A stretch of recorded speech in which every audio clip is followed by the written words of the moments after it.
Judge blocks expedited deportations. Court signals Trump's birthright citizenship order may be unconstitutional. USCIS issues new rules for family immigration, and Trump administration sets new border crossing record. Recent developments in U.S. immigration policy and enforcement have sparked nationwide attention, involving federal court rulings, policy updates from USCIS, and record-breaking shifts in border activity under the Trump administration. If you're interested in this topic, please pay attention and watch the video through to the end to get all the information.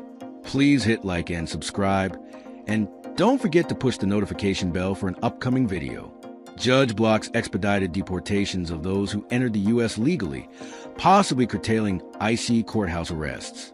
A federal judge on Friday blocked the Trump administration from rapidly deporting migrants who entered the U.S. legally on humanitarian grounds, potentially curtailing arrests at immigration courts that have triggered controversy across the country.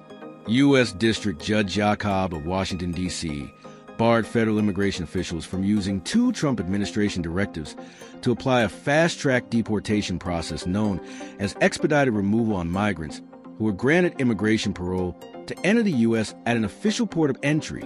Parole is an immigration authority that allows federal officials to admit foreigners on humanitarian grounds and lets them live and work in the U.S. legally on a temporary basis.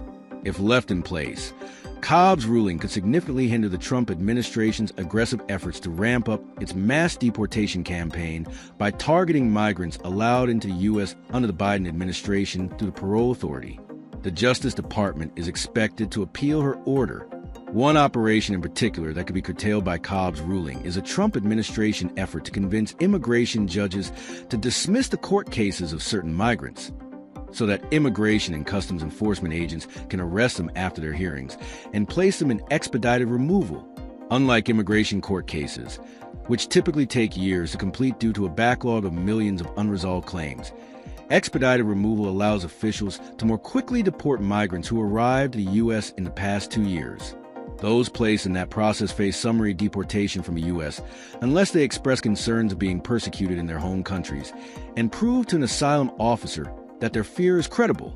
The courthouse arrests have been reported in cities across the U.S., with videos emerging showing ICE officials detaining migrants immediately after their hearings conclude. In some cases, those taken into custody have been seen weeping and visibly distraught. The practice has been strongly decried by Democratic lawmakers and advocates who say it punishes people who are trying to follow the legal process by showing up to their hearings. In her opinion, Cobb found the Trump administration's efforts to be illegal, saying the lawsuit against the expedited deportations raised a question of fair play. She noted the plaintiffs in the case, two migrants from Cuba and Venezuela, had played by the rules, entered the country with the government's permission, and attended their court hearings, and were nonetheless targeted for expedited deportation. This case's underlying question, then, asks whether parolees who escape oppression will have the chance to plead their case within a system of rules, Cobb wrote. Or, alternatively, will they be summarily removed from a country that, as they are swept up at checkpoints and outside courtrooms, often by plainclothes officers, may look to them more and more like the countries from which they tried to escape? Stephen Yalur, an expert in U.S. immigration law, said Cobb's order could mean that several 100,000 people will be temporarily spared from immediate removal under the expedited removal procedures. Yalur noted the ruling as a reprieve for many of the more than 500,000 Cubans, Haitians, Nicaraguans, and Venezuelans who were allowed into the U.S. through parole authority under a Biden administration sponsorship policy. It also protects some of the nearly 1 million migrants paroled into the U.S. along the southern border under another Biden-era policy powered by a now-discontinued phone app known as CBP One. In a statement, DHS Assistant Secretary for Public Affairs Tricia McLaughlin denounced Friday's order. This ruling is lawless and won't stand, McLaughlin said. Trump's birthright citizenship, U.S. Supreme Courts, Jacob of the U.S. District Court in Washington, D.C., the Department of Homeland Security's U.S. Appeals Court indicates it might declare Trump's birthright citizenship order unconstitutional. Donald Trump's executive order seeking to deny birthright citizenship to U.S.-born children of undocumented immigrants is facing intense legal challenges and mounting judicial opposition. The Ninth Circuit Court of Appeals in San Francisco has already declared the order unconstitutional, and the First Circuit Court of Appeals in Boston appears poised to do the same. A three-judge panel in the First Circuit expressed deep skepticism during a recent hearing, questioning the federal government's rationale for overturning previous rulings that had blocked the order's enforcement. Their inquiries focus heavily on historical legal precedent, particularly the Supreme Court's 1898 decision in United States versus Wong Kim Ark, which has long been interpreted to guarantee citizenship to all children born on American soil, regardless of their parents' immigration status. Despite a June 2025 U.S. Supreme Court ruling that curtailed the ability of judges to issue broad, nationwide injunctions, lower courts in Massachusetts and New Hampshire were still able to issue new orders blocking Trump's executive action from taking effect nationwide. These courts relied on exceptions outlined in the High Court's decision, which permitted such rulings under specific circumstances. Judges Leo Sorokin in Boston and another federal judge in New Hampshire reaffirmed and expanded earlier decisions, halting the policy on a nationwide basis. These decisions were supported by challenges from 18 Democratic-led states and the District of Columbia, who argued that Trump's order violates the Constitution. The Justice Department, defending the order, maintained that the 14th Amendment Citizenship Clause was intended only to apply to formerly enslaved Black Americans after the Civil War and did not extend constitutional rights to U.S.-born children of undocumented immigrants. Eric MacArthur, representing the DOJ, argued that these children should not be entitled to automatic citizenship. However, the judges on the First Circuit panel found this reasoning incompatible with long-standing interpretations of the 14th Amendment and emphasized their obligation to follow binding Supreme Court precedent.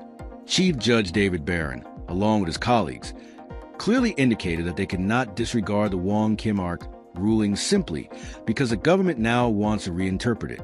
In a separate immigration-related development, issued an order blocking the Biden administration from expediting the deportation of potentially hundreds of thousands of migrants who have been paroled into the country for humanitarian reasons. The Department of Homeland Security's plan to initiate swift removals was challenged on grounds that such actions could cause irreparable harm to individuals awaiting regular immigration proceedings. Judge Cobb emphasized that pausing these deportations was in the public interest. Collectively, these court rulings reflect a consistent judicial effort to safeguard constitutional rights and prevent executive overreach on immigration matters. Trump's birthright citizenship order has been universally blocked by federal courts reviewing it, signaling an almost certain path to eventual defeat. Meanwhile, the judiciary remains a critical check on immigration policies that risk undermining legal protections for vulnerable populations. Family-based immigration policy. Form I-130, Petition for Alien Relative. USCIS issues guidance regarding family-based immigration policy. U.S. Citizenship and Immigration Services is issuing policy guidance in the USCIS policy manual that will enhance our capability to screen and vet family-based immigrant visa petitions. This video explains requirements and adjudication of these petitions, including eligibility criteria, filing, interviews, and decisions. Fraudulent, frivolous, or otherwise non-meritorious family-based immigrant visa petitions erode confidence in family-based pathways to lawful permanent resident status and undermine family unity in the United States. This video will improve USCIS capacity to vet qualifying marriages and family relationships to ensure they are genuine, verifiable, and compliant with all applicable laws. USCIS is prioritizing robust alien screening and vetting that protects Americans from potential national security threats. We are committed to keeping Americans safe by detecting aliens with potentially harmful intent, so they can be processed for removal from the United States. This video clarifies certain requirements for family-based immigrants by incorporating existing guidance on general eligibility criteria and filing and documentation requirements for family-based immigrant petitions, explaining how we adjudicate family-based immigrant petitions that are filed with related petitions or multiple petitions, explaining circumstances in which we authorize the U.S. Department of State to accept Form I-130, petition for alien relative, filed directly abroad by a U.S. citizen for an immediate relative, including petitions filed by U.S. military and certain U.S. government personnel stationed or assigned outside the United States, and temporary authorizations for large-scale disruptive events, incorporating existing guidance explaining when we will route an approved petition to the DOS National Visa Center, including circumstances where the beneficiary filed an application to adjust status, but USCIS becomes aware of the beneficiary's ineligibility to adjust.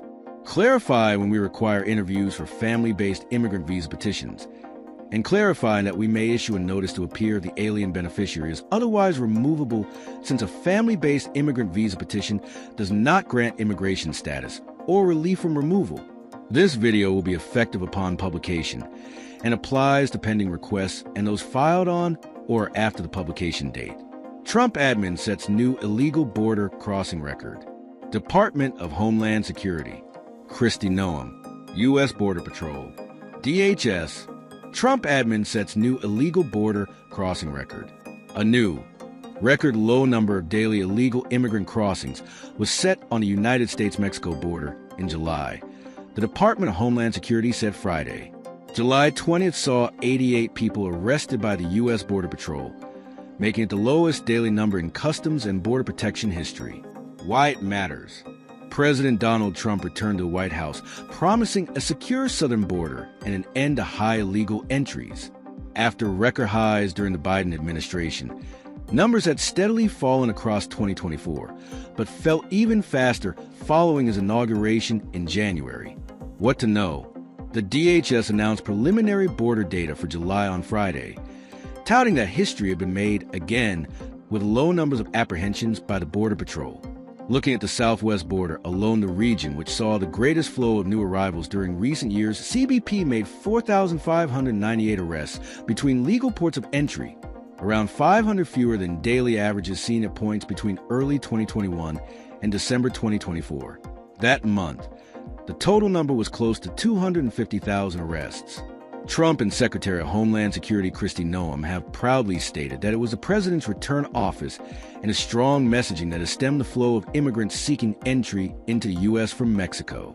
Earlier this week, the DHS also gave Trump credit for a drastic fall in immigrants passing through the Darien Gap in Panama, a notoriously dangerous jungle route taken by those traveling north from South America, often aiming to get to the U.S. Crossings fell 99.98% during May and June 2025, the DHS said, with just 13 and 10 respectively per Panama government data reviewed by Newsweek, down from a high of around 82,000 during the Biden administration. While the DHS appeared to blame the president for the peak, it was also his administration that began a partnership with Panama to reduce the flow. Along the U.S. borders, CBP has seen a nationwide drop in Border Patrol encounters, with 6,177 arrests across the country, surpassing June's low. Daily apprehensions were at an average of 148, compared to the 152 every 2 hours last July. The DHS said, "What people are saying."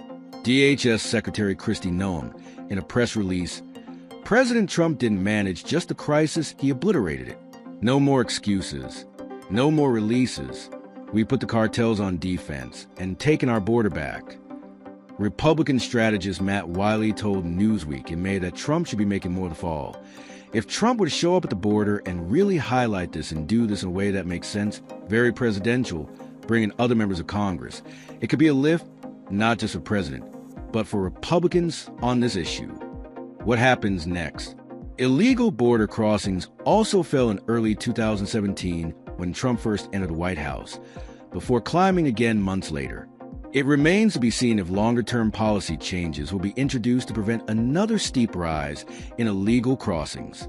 This video underscores the growing role of the judiciary in checking executive immigration actions, while federal agencies refine enforcement and adjudication procedures.